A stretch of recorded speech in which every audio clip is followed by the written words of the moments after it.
안녕하세요. 저는 평범한 결혼 생활을 하는 40대 여자입니다.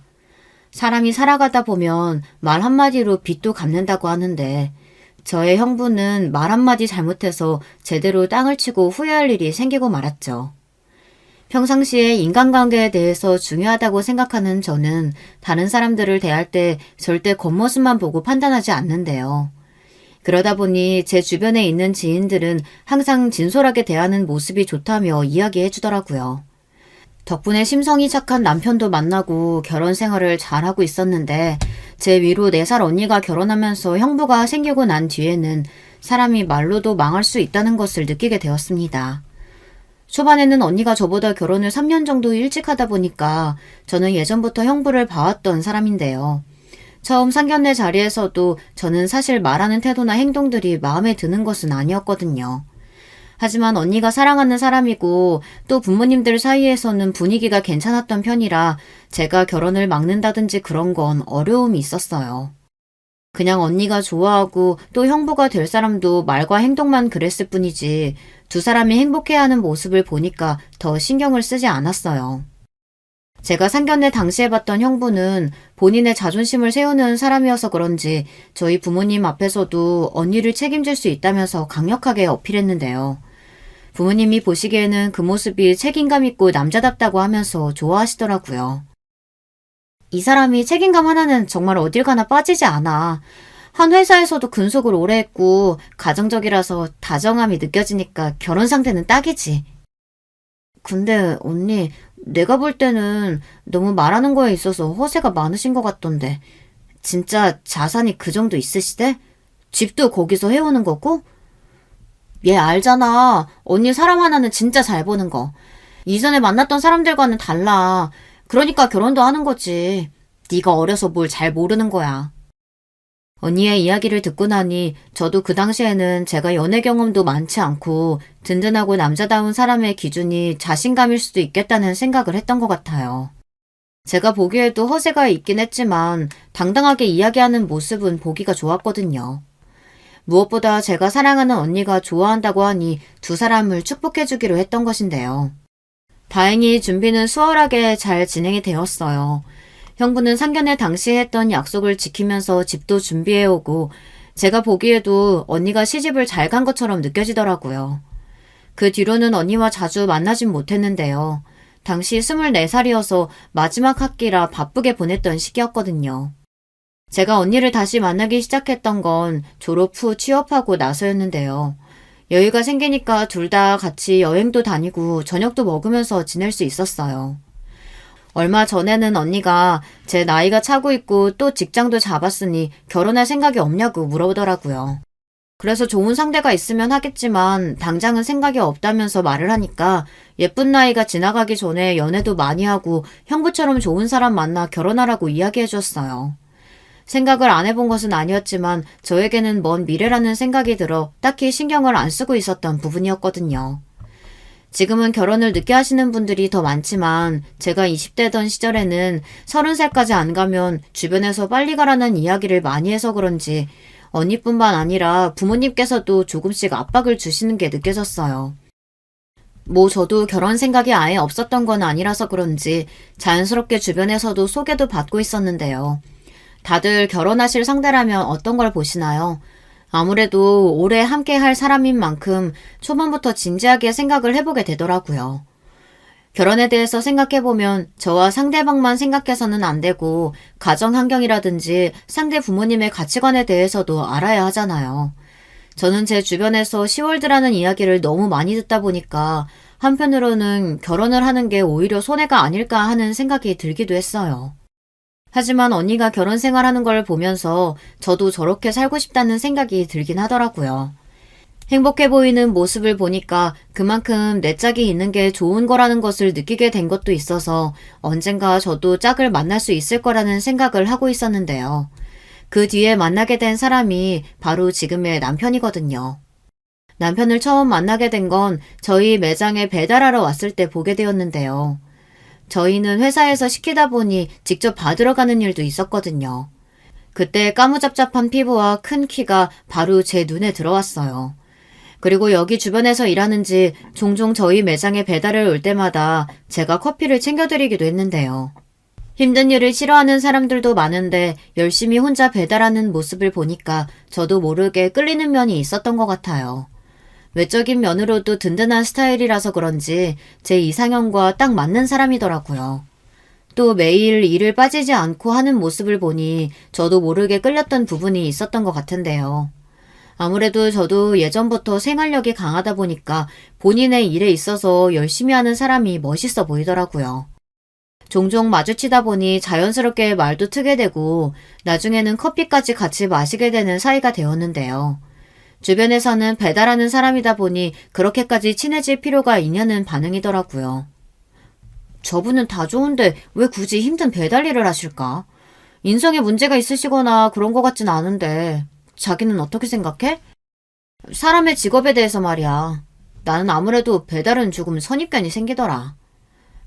저는 뭐 튼튼한 팔다리로 일하겠다는데 딱히 직업에 대한 선입견은 없는 것 같아요. 그냥 그 사람이 그 일을 하고 싶으면 하는 거죠. 아니지. 배달은 보통 아무것도 할 수 있는 일이 없을 때 하지 않아? 나는 개인적으로 직업은 사람과 연관되어 있는 부분이라서 소개팅 갈 때도 은근히 보게 되던데. 그나저나 요즘 자주 보는 것 같던데 자기 보려고 일부러 이쪽으로만 오는 거 아니야? 얼마 전에 커피도 마셨다면서. 설마 만나는 사이? 아니요. 지금은 그냥 커피 한 잔 가볍게 하는 사이인 거죠. 어머, 자기 방금 지금은이라고 했어? 그럼 좋은 사이로도 발전할 수 있다는 건가? 근데 정말 잘 생각해봐. 어떤 일을 하는지는 중요한 부분이더라고. 다른 뜻은 아니고 자기도 솔직히 능력이 안 되는 거 아닌데 주변에서 찾는 것도 좋지만 나도 뭐 아는 사람들도 많고 하니까. 에이, 말이 그렇다는 거죠. 사람 일은 모르는 거니까. 챙겨주셔서 감사해요. 근데 저 진짜 직업도 상관없고 그냥 서로 잘 맞고 성품이 좋으면 되는 거라. 아무튼 이제 일할까요? 가볍게 티타임을 하면서 동료분께 이야기를 해보니 사람들이 배달 직종에 대해 안 좋게 보는 부분이 있다는 건 분명하게 알았는데요. 지금이야 배달하시는 분들이 많아지기 시작하고 체계적으로 회사가 운영되는 곳들도 있다 보니 예전보다는 인식이 나아지긴 했지만 10년 전만 해도 배달하는 사람들은 기술이 없는 사람들이 하는 직업으로 봤잖아요. 지금은 배달 일을 한다는 것 자체가 긍정적으로 보이진 않을 때지만 그 당시에는 달랐어요. 근데 저는 이상하게 이 사람이 더 열심히 사는 것 같고 또 꾸준히 일하는 모습을 보니 사람이 좋게 보이더라고요. 저에게는 이 사람이 더 중요했던 것이지 배달 일을 하는 사람이라는 곳에 있어서는 딱히 신경을 쓰지 않았던 것 같아요. 저에게 느껴졌던 건 성실하게 일하는 모습과 또 꾸준히 저를 만나러 오는 길에 느껴지면서 이 사람도 저와 같은 마음일 거라고 생각이 들더라고요. 그냥 퇴근하셔도 되는데 오늘도 커피 사오셨네요? 아니요. 수연 씨 피곤하실 것 같아서 주변에 배달 갔다가 왔는데 타이밍이 맞았어요. 동진 씨는 아무런 마음 없는 사람한테도 커피를 이렇게 매일 갖다 줘요? 아, 그게 모두에게 그런 건 아니고요. 참. 머쓱해하면서 이야기하는 모습을 보니 귀여워 보이기도 했어요. 저도 모르게 웃음이 나왔고 그날은 같이 저녁도 먹으며 이런저런 이야기를 나눌 수 있었는데요. 진지하게 만나보는 것도 좋을 것 같아 식사를 마치고 돌아오는 길에 만나자고 말을 해봤어요. 저는 동진 씨가 마음에 들어요. 항상 열정적이고 또 성실하시잖아요. 매일 저한테 커피도 사주시고 예전부터 괜찮은 분이라고 생각하고 있었는데 혹시 저와 같은 마음이시라면 만나보시겠어요? 수연 씨 정말 감사하지만 괜찮으시겠어요? 저는 배달 일을 하는 사람인데 주변에서 수군거릴 거고 직업에 대한 편견이라는 게 참 무시 못하는 부분이잖아요. 저는 상관없는데요. 동진 씨의 성품이 좋고 사람이 좋아서 만나는 거지 직업을 따지는 것보단 그게 더 중요한 부분이거든요. 그런 이유라면 걱정하지 마세요. 그럼 동진 씨도 제가 좋다는 거죠? 수연 씨가 괜찮으시다면 저는 무조건이죠. 무조건 좋습니다. 다행히 저와 같은 마음이긴 했지만 아무래도 회사에 다니는 저에게 더 좋은 선자리가 있을 거라고 생각하고 깊은 사이까지는 못 갈 거라고 생각했다는데요. 그래서 저는 전혀 그런 거 신경 쓰지 않으니 걱정 말라고 이야기했어요. 그동안 배달일 한다는 이유로 쉽게 다가오진 못했다고 말하더라고요. 그렇게 교제를 시작하고 3년 정도 만나다가 결혼했어요. 결혼을 하기 전에 따로 가족들에게 남자친구가 있다고 이야기하긴 했지만 세밀하게 어떤 사람인지에 대해서는 말한 부분이 없었거든요. 그러다가 슬슬 결혼 이야기가 나오기 시작하면서 서로의 가족들을 만나보기로 했죠. 저는 가장 먼저 부모님께 소개드리기 전에 언니를 먼저 소개하기 위해 형부랑 같이 시간 약속을 잡았는데요. 분명히 제가 몇 시까지 오라고 시간과 장소를 적어서 보내주었는데 약속 시간보다 30분 정도 늦게 도착하더라고요. 아무래도 첫인상이 중요한 부분인데 그 부분에 있어서는 언니에게 이야기를 했더니 오는 길에 일이 있었다고 하길래 그냥 넘어갔어요. 일이 생기는 변수는 언제든지 생길 수 있고 언니도 미안하다며 사과를 했거든요. 다행히 남자친구도 이해했던 부분이기도 했어요. 식사 시간이 되고 난 뒤에는 생각했던 것보다 분위기가 괜찮았는데 이상하게 형부는 어딘가 불편하다는 듯이 계속 행동하시더라고요. 그러더니 조심스럽게 남자친구에게 이런 이야기를 꺼냈어요. 저는 처음에 어떤 말을 하려나 싶었는데 직업에 관련된 것이더라고요. 어떤 일을 하는지 물어보고 평소 저축하는 습관이라든지 여러 가지를 물어봐 주시는데 저도 궁금했던 부분도 있어서 가만히 있었어요. 하지만 직업과 관련해서는 약간 비하하듯이 이야기하더라고요. 마음이 불편해질 수밖에 없었고 언니는 옆에서 그만하라고 이야기하면서 상황을 중재시켰어요. 사실 저는 한 번도 남자친구의 직업이 부끄럽다고 생각하지 않았고 사람들마다 하려고 하는 일이 다 다르잖아요. 잘 맞는 것도 차이가 있다 보니 이런 사람도 있구나 하고 넘어갔던 부분인데 그게 왜 중요할까 싶었거든요. 돈을 못 버는 것도 아니고 본인 스스로 보람을 느끼고 있다면 저는 굳이 반대할 생각이 없었거든요. 그래서 형부가 했던 말들을 이해하지 못했던 것도 있었는데요. 이 부분은 제가 따로 언니에게 연락해서 물어보니 언니도 이런 말을 하더라고요. 언니, 잘 들어갔어? 근데 오늘 형부 좀 그렇더라. 그래도 첫 만남인데 너무 하는 일로 동진씨 안 좋게 보는 것 같던데. 에이, 뭘. 그리고 오빠가 한 말이 틀린 말도 아니고. 언니는 너도 결혼해서 편안하게 살았으면 좋겠는데. 사실 배달이면 너 나중에 결혼하고 임신하면 외벌이로 되겠어? 걱정돼서 하는 말이지 뭐. 언니가 몰라서 그러나 본데 배달한다고 못 벌고 그러는 거 아니야. 아무튼 동진 씨 앞에서는 그렇게 말하지 마. 형부한테도 언니가 잘 말하고. 에이, 지 집에 지 생각해서 얘기하는 줄도 모르고 그렇게 좋냐? 오빠한테는 내가 말을 하긴 할 건데 진짜 잘 생각해봐. 배달 일이 얼마나 힘든데 몸 다 상한다니까. 언니에게 이야기를 해봤지만 형부의 말이 틀린 건 없다는 식으로 대답을 하다 보니 저도 모르게 기분이 상할 수밖에 없었는데요. 그 당시 남편에게도 미안한 마음이 들어 사과를 하니까 그럴 수 있다고 이야기를 하며 오히려 저를 위로해 주더라고요. 사실 배달이라는 직업 자체에 있어서 부정적인 이미지가 있긴 하지만 가족인 언니와 형부가 그럴 줄은 정말 몰랐어요. 직업이라는 게 물론 중요한 부분도 없진 않지만 아무것도 하지 않고 생활력이 없는 사람이랑 결혼하는 것보다는 나을 것 같았거든요. 제가 연애를 하면서 느꼈던 저희 남편은 쉬는 날 없이 꾸준하게 일을 하는 사람이고 무엇보다 성품이 올바른 사람인 만큼 자연스럽게 제가 배울 점이 더 많아진 사람이거든요. 저는 항상 귀차니즘에 빠져서 제대로 해야 할 일을 못할 때가 있었는데 남편은 스케줄에 맞춰서 움직이다 보니 그날 할 일은 그날 끝낸다는 게 참 멋있었어요. 처음 언니를 소개해준 날 기분이 상하긴 했지만 남편이 오히려 저를 위로해준 덕분에 마음이 한결 나아졌는데요. 그 뒤로는 부모님을 만나서 이야기를 하는데 엄마께서도 사실 배달이라는 게 꾸준히 할 수 있는 건 아니지 않냐면서 이야기를 하셨어요. 남자 구실을 하기 위해서는 직장도 다녀야 하고 번듯한 회사는 아니더라도 일반 중소기업 정도는 다녀야 하는 거 아니냐는 말씀을 하시더라고요. 하지만 아버지께서도 생각이 저와 비슷하셨는데요. 어떠한 직업군이라고 해도 사람 됨됨이를 봐야 한다고 이야기를 해주시다 보니 든든해졌습니다. 엄마와 언니는 좀 더 직업적인 면은 갖추고 있는 사람과 결혼하는 게 나중을 생각했을 때도 좋을 것 같다며 말을 하긴 했지만 아버지의 든든한 지지로 결혼까지 할 수 있었어요. 결혼이라는 게 제가 좋아하는 사람을 보고 사는 거잖아요. 그래서 딱히 다른 사람의 기준을 도입해서 볼 생각은 없다는 생각이 들었거든요.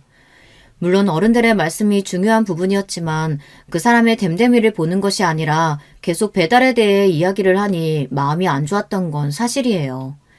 제가 선택하는 인생인 만큼 기준이 되는 부분도 제가 정해야 하는 것 아닌가 싶더라고요. 직장이 있어도 망나니처럼 사는 사람이라면 그건 그 사람의 본성에 관련된 문제잖아요. 그래서 저는 예전부터 성격과 성품을 위주로 보고 있었어요. 그래서 저는 더 남편에게 끌렸던 걸 수도 있어요. 성품이면 성품, 그리고 자상한 매너까지 갖추고 있으니 여자들이 딱 좋아할 만한 성격이었거든요. 단지 배달한다는 이유만으로 이 사람을 놓치기에는 그 사람을 제가 많이 사랑하기도 하고 정말 괜찮았기 때문에 주변에도 배달한다고 떳떳하게 이야기하고 다녔어요. 처음에 의아하게 생각했던 지인들도 다들 나중에는 저를 더 응원해 주더라고요. 이후 결혼하기 전에 시부모님을 만나러 갔을 때 남편의 성품이 왜 올바른지에 대해서 느낄 수 있었는데요. 제가 알고 있었던 시댁에 대한 이미지와는 정반대이신 분들이 나오시더라고요. 친절하게 저를 맞이해 주시는 것은 물론 첫 만남에 저에게 존댓말을 쓰시면서 부족한 아들을 만나줘서 고맙다는 이야기도 하셨어요. 제가 더 배울 점이 많은 사람이라고 말을 하니까 시부모님께서 더 좋아해 주시더라고요. 화기애애한 분위기 속에서 정말 이 집 식구가 된다면 저는 행복할 수 있겠다는 것을 느낄 수 있었어요. 그 뒤로 저희 부모님과 식사하게 되는 상견례 때 제가 생각하지 못했던 일이 터지게 되었는데요.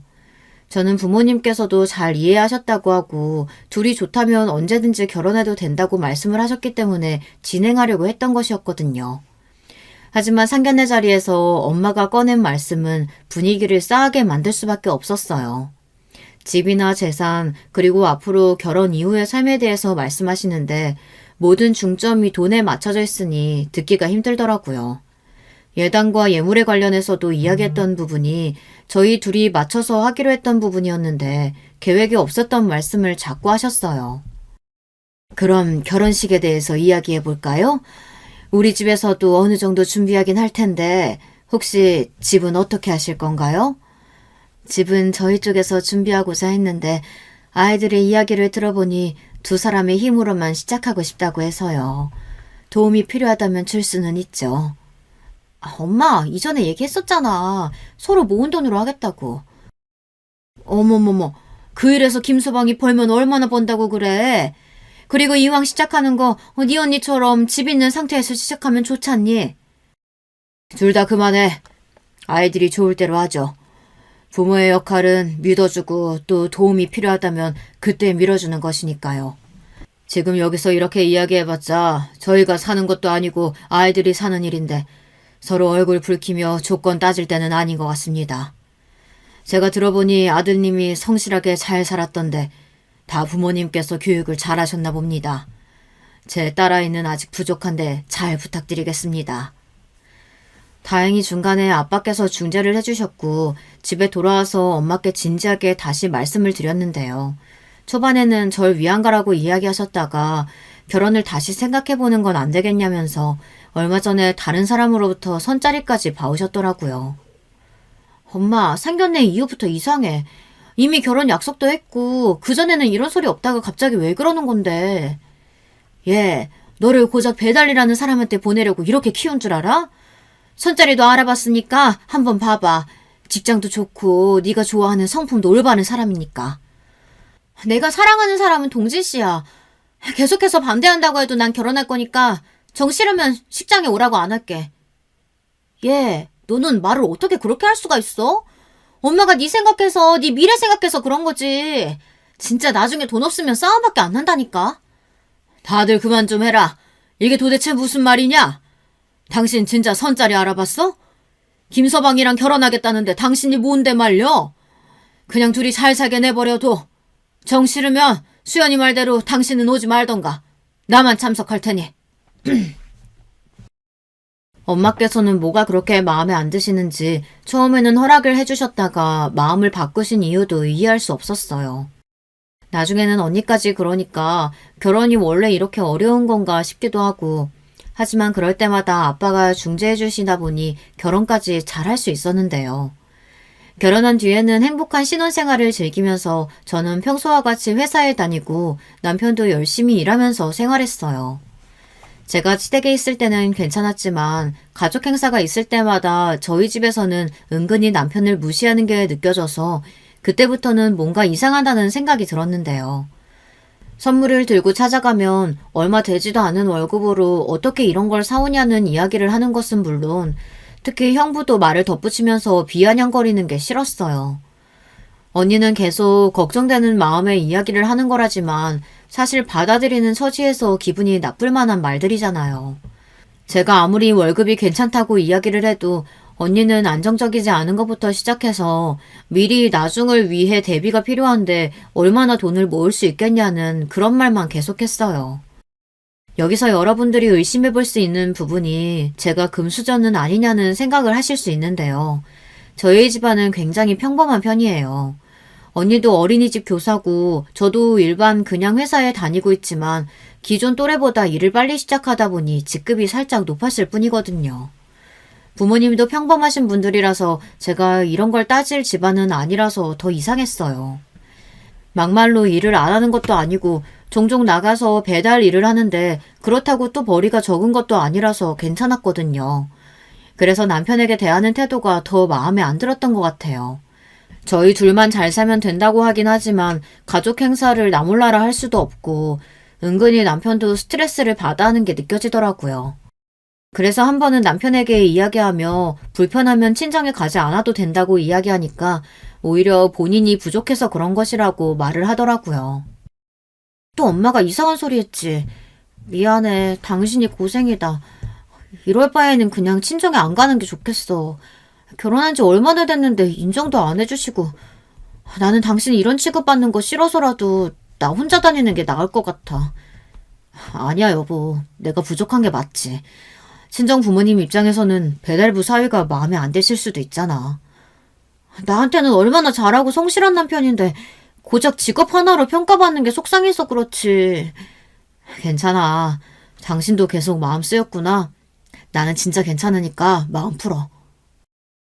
남편이 그런 소리를 들으니까 스트레스를 받을 것 같아 걱정되었는데 본인도 어느 정도 알고 있는 부분이기도 하고 친정에서는 제가 커버를 잘 쳐주고 있다고 괜찮다고 이야기를 해주더라고요. 남편이랑 이런저런 대화를 나누면서 참 저희 집안이 부족하다고 느껴지는 부분이 한둘이 아니었어요. 저는 시댁에 가면 항상 사랑받기 때문에 더 남편에게 미안한 마음이 들 수밖에 없더라고요. 사위 사랑은 장모라고 하는데 장모라는 사람이 계속 핍박을 주니 잘하고 싶은 마음에 챙겨갔던 선물도 무한해지는 게 싫었어요. 그 뒤로는 남편이 괜찮다고 해도 가족 행사에는 저만 가고 웬만하면 제 가족을 보는 일이 없도록 하는 게 좋을 것 같았어요. 계속해서 불편한 자리가 이어지면 저라도 싫을 것 같았거든요. 남편이 워낙 착하고 참는 게 좋은 거다라는 성격을 가지고 있어서 그런지 제가 답답하게 더 느껴졌던 부분도 있어서 사전에 차단을 해주기로 하고 한동안은 저만 다녔더니 친정에 가면 왜 김서방을 두고 왔냐는 이야기부터 시작해서 친정에 어떻게 저만 보내냐는 말로 저에게 오히려 더 안 좋게 이야기를 하더라고요. 그때 저는 제 남편이 어떻게 해도 트집을 잡을 사람들이라는 것을 느꼈어요. 저희 가족이 이럴 줄은 정말 몰랐거든요. 진지하게 저희 가족이 있을 때만 남편 이야기를 꺼내면서 그렇게 무시할 사람이 아니라고 다시 말을 해줬어요. 언니에게는 형부가 이런 이야기를 듣는다고 생각하면 어떠냐고 물어봤더니 그럼 직장이라도 제대로 잡고 살아야 하는 거 아니냐 이런 말로 받아치더라고요. 그 말을 듣고 나서는 평상시에 저희 자매가 사이가 좋은 편이었는데 괜히 이런 일로 서로 앙심만 깊어졌어요. 저는 제가 아까운 부분이 하나도 없다고 생각하는데 언니부터 시작해서 형부 그리고 저희 부모님까지 남편을 별로 안 좋게 생각하니까 제가 알던 가족이 맞나 싶을 정도로 속물이라고 느껴지더라고요. 밤낮 없이 일을 한 남편을 보면서 저 하나 먹여 살리려고 열심히 하는 것도 있지만 저희가 계획했던 만큼 자본금을 모으려고 했던 것도 있고 서로 각자의 자리에서 열심히 하면 될 것 같아서 서로 노력하고 있는데 괜히 저희 집안 때문에 남편이 더 위축되지 않았으면 하는 마음이 있었어요. 남편은 본인의 일을 사랑하고 열심히 하다 보니 딱히 신경 쓸 문제는 아닌 것 같은데 그때 당시는 돈이 문제가 아니라 아무래도 직업에 대한 인식이 안 좋다 보니 그런 부분들이 더 크게 작용한 것 같더라고요. 제가 아는 남편은 못 배우는 사람도 아니고 오히려 대학 졸업도 잘해서 시험이야 언제든지 마음먹으면 할 수 있는 상태였거든요. 근데 저도 문득 왜 배달을 고집할까라는 생각이 들어 한번 물어본 적이 있었어요. 남편에게 물어봤을 때 들려오는 대답은 제가 생각했던 것과는 조금 차이가 있더라고요. 처음에는 알바로 간단하게 시작했는데 할수록 좋은 점이 많고 시간도 자유로워서 언제든 통화하고 싶을 때마다 할 수 있는 점이 좋다고 이야기를 해줬어요. 그리고 이 일을 오래 해온 만큼 어떻게 해야 하는지 알다 보니 요령이 생겨서 그 요령대로만 하면 된다는 게 좋았대요. 본인도 처음에는 직업에 대해서 크게 신경을 쓰지 않았는데 주변에서 다들 대학까지 나와서 배달을 하고 있는 것을 이해하지 않았다고 해요. 벌이도 본인이 알고 있는 수준보다는 높아서 딱히 신경을 쓰지 않고 있었는데 오히려 주변 친구들이 더 난리였다고 하네요. 저 같아도 멀쩡하게 대학에 나와서 머리도 괜찮은 친구가 갑자기 배달을 한다고 하면 이해를 하지 못했을 수도 있을 것 같은데요. 하지만 본인도 일을 함에 있어서 본인이 흥미를 느껴야 하고 그만큼 보람이 있어야 한다고 생각하는 사람이기 때문에 그 말에 공감을 할 수 있었어요. 직업이 중요한 부분이 있긴 하지만 제가 봤을 때 이 사람의 성품이라든지 그런 부분이 좋아 부부로서의 생활을 두고 봤을 때 문제가 되는 부분이 없었기 때문에 잘 살고 있었어요. 오히려 주변에서 하는 말들을 들을 때 흔들렸으면 제가 이 사람을 선택하지 않았겠죠. 이 사람에 대한 확신이 있어서 결혼까지 하게 되었던 것이거든요. 실제로 만나보니까 다정하고 가정적인 사람이라 그런지 잘 도와주기도 하고 시부모님께서는 주기적으로 저희가 여행을 갈 수 있게 지원까지 해주셨어요. 반면 저희 부모님은 매달 용돈을 달라고 하는 것은 물론 금전적으로 필요한 일이 있으면 저희에게 연락을 하시더라고요. 한두 번이야 도와드릴 수 있지만 저도 가정이 있는 사람으로서 계속 금전적으로 도움을 드리기가 어려웠는데요. 그럴 때마다 남편 직업이 변변치 않아서 용돈을 넉넉하게 못 주는 거라고 이야기를 하시는 걸 보고 안 해드리는 게 맞다는 생각이 들었던 것 같아요. 근데 갈수록 금액대도 높아지고 엄마인데 이 정도도 못 해주냐며 이야기를 들을 때마다 괴로웠어요. 그래도 결혼 생활을 잘 이어가고 있었는데 어머님 댁에 가서 제가 모르고 있었던 사실을 알아버린 뒤로는 남편이 왜 그렇게 살았는지 바로 이해할 수 있었어요. 결혼 3년 차가 되던 날 아버님 생신이어서 같이 식사를 하던 때였는데요. 오랜만에 저녁 같이 먹으니까 좋네요. 그이가 바쁘지 않으면 자주 올 텐데 서로 일하다 보니까 시간 내기가 어려워요. 괜찮아. 오늘 아버지 위해서 식사도 준비해주고 항상 느끼는 거지만 수연이가 올바르게 잘 자란 것 같아서 사부인에게 감사하고 있단다. 좋게 봐주시니 감사해요. 요즘에 남편이 새벽에 일러 가는 건 알고 계시죠? 아침이라 피곤할 텐데 매일 일찍 일어나서 나가는 모습 보니까 뭐라도 해줘야겠더라고요. 에휴, 안 해도 된다니까 걔는 참 어련히 알아서 굴러 들어오는 돈들이 있을 텐데. 돈이요? 어디서요? 동진이한테 얘기 못 들었니? 지금 건물 있는 것 중에서 명의 변경 들어갈 텐데 건물도 있으면서 뭘 그렇게 힘들게 사는지 원. 건물 얘기는 들은 것이 없어서요. 결혼하기 전에도 서로 오픈했을 때 별다른 말이 없었거든요. 아마도 정해진 바가 정확하지 않으니 말 안 했을 거다. 아버지가 건물 보고 접근하는 사람들을 워낙 많이 봐서 동진이한테도 아마 그렇게 말했을 텐데 결혼 후에는 얘기했을 줄 알았는데 아니었구나. 네, 저는 들은 얘기가 없었는데 뭐 건물이 있든 없든 전 동진 씨 사랑하는 거니까요. 사실 없다고 해도 상관없고요. 그럼 다행이다. 어디서 이런 참한 며느리를 얻었는지. 처음 듣는 이야기였지만 별로 저에게는 타격 있는 이야기는 아니었어요. 정확하게 들은 것도 아니고 당사자가 아닌 어머니께 들은 말이라서 제가 직접 물어보기 전에 남편이 이야기를 하지 않는 데는 이유가 있을 거라고 생각했거든요. 그래서 어머니께 이야기를 듣고 나서도 딱히 물어보진 않았어요. 그리고 시간이 흘러 저도 까먹고 있을 때쯤 남편이 먼저 이야기를 해주더라고요. 건물에 대한 이야기를 듣고 나니 제가 정말 남편을 잘 골랐구나 하는 생각이 들었어요. 어머니한테 얼마 전에 들었었지? 건물에 대한 이야기 말이야. 궁금했을 텐데 왜 안 물어봤어? 그냥 때 되면 이야기하겠다 싶었지 뭐. 그리고 그게 내 것도 아니고 당신 건데 내가 왜 그걸 궁금해하겠어. 건물은 어렸을 때부터 가지고 있었던 건데 이번에 가격이 많이 올라서 한 채 정도는 팔아도 될 것 같아서 팔았어. 팔고 난 뒤에 당신 선물도 준비하고 이것저것 해보려고 했거든. 친정 식구들한테도 얘기하고. 뭐? 우리 가족한테? 절대 안 돼. 이야기하지 마. 분명 알자마자 붙어먹으려고 할 거야. 남편이 건물을 가지고 있었던 것은 사실이었고 이후 아버님께서 2채 정도를 더 양도해 주시기로 했다는 이야기를 들었어요. 그리고 저희 부모님께도 말씀을 드리려고 했다고 하길래 절대 하지 말라고 말했고요. 남편은 제 말에 알겠다고 이야기했고 저는 궁금해서 왜 그럼 그동안 배달 일을 해왔냐고 물어봤는데요.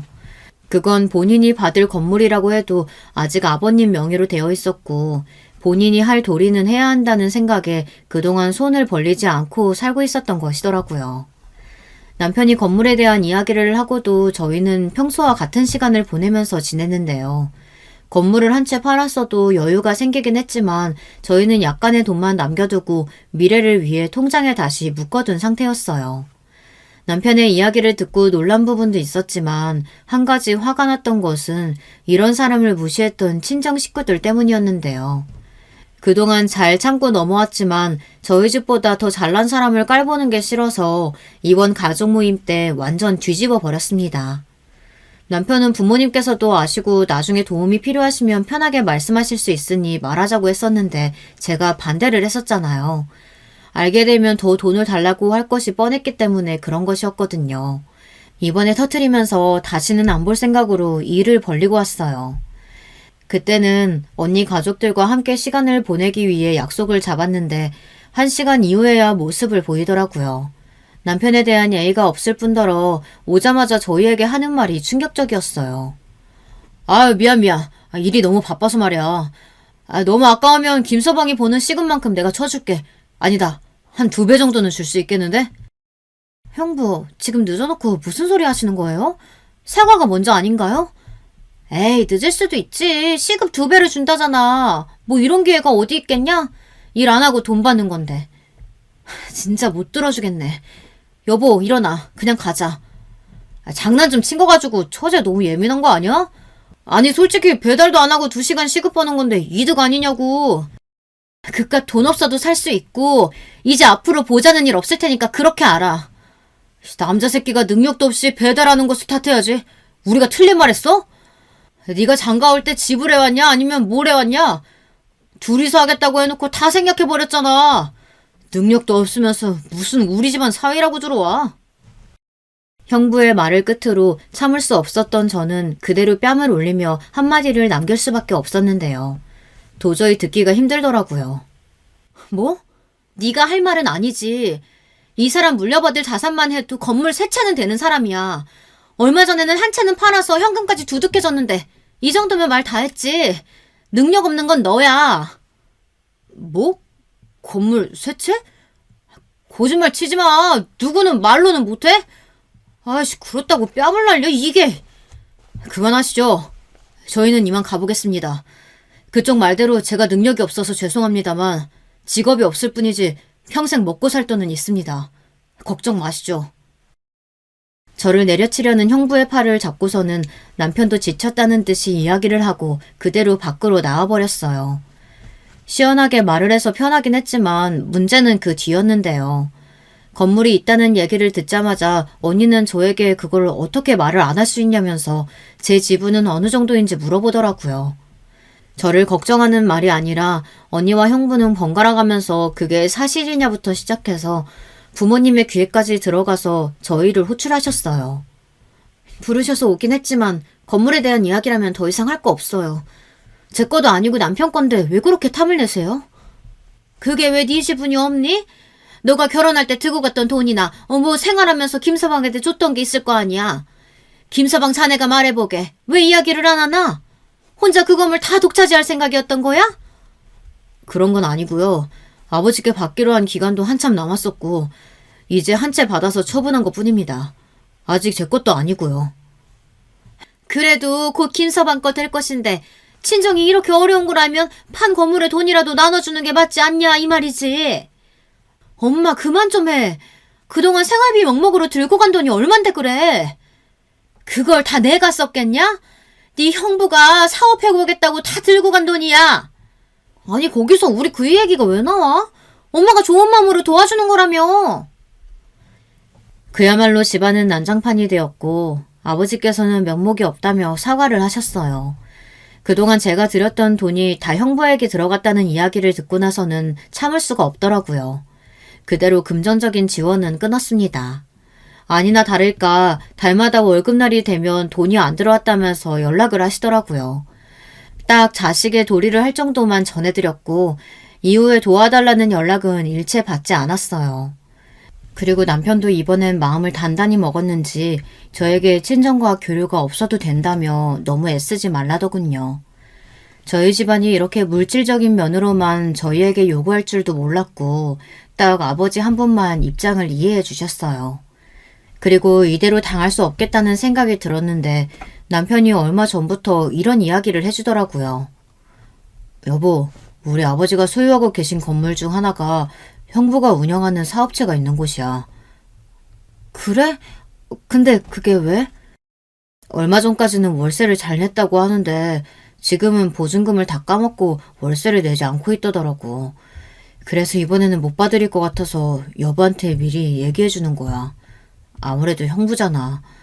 다음 달에는 내 명의가 될 텐데 월세라도 낮춰드려야 하나 해서.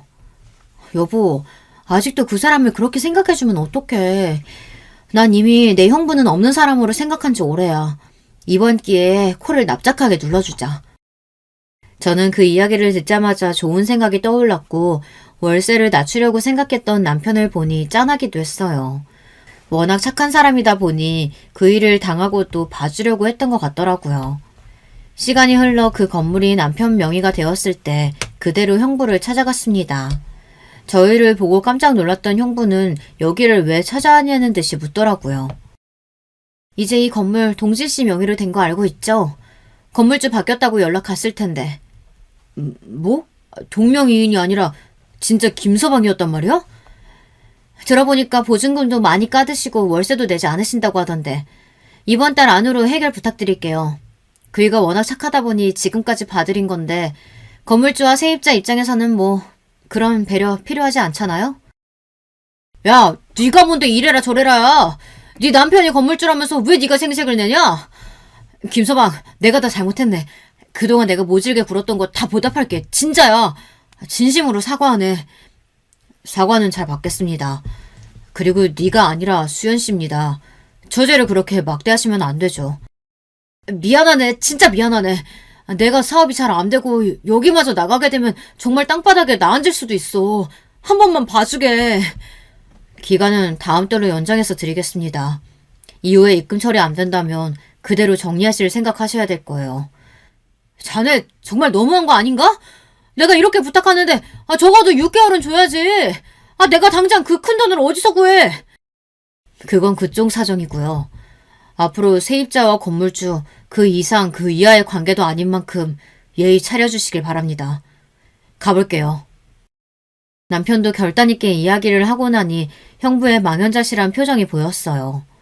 뒤이어 붙잡고 미안하다고 말했지만 저희는 더 이상 들어줄 생각이 없었거든요.